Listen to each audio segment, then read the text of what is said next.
adalah karomah yang dimiliki oleh Syekh Abdul Muhyi.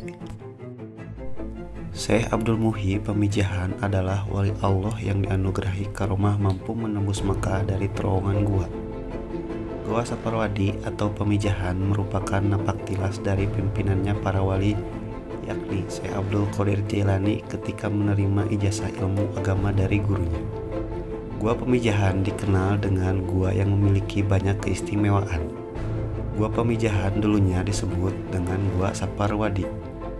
Konon di gua tersebut pada zaman dahulu Syekh Abdul Qadir Jailani menerima ijazah ilmu agama dari gurunya yang bernama Imam Sanusi.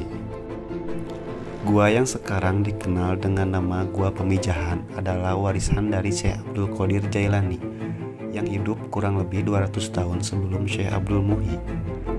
Sejak gua ditemukan, Syekh Abdul Muhyi bersama keluarganya beserta santri-santrinya, maka ia bermukim di sana di samping mendidik pendengar dengan ilmu agama. Beliau juga menempuh jalan tarekat dalam menyebarkan agama Islam. Syekh Abdul Muhyi menggunakan metode tarekat Nabawiyah, yaitu dengan akhlak yang luhur disertai tauladan yang baik. Salah satu contoh metode dalam mengislamkan seseorang, di mana suatu hari beliau melihat seorang yang sedang memancing ikan.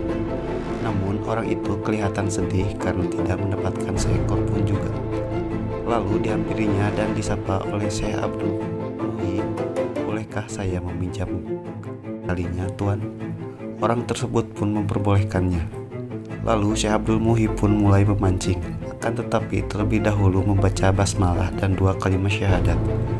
Ajaibnya, setiap kali yang dilemparkan ke dalam air, ikan selalu menghampiri dan memakannya.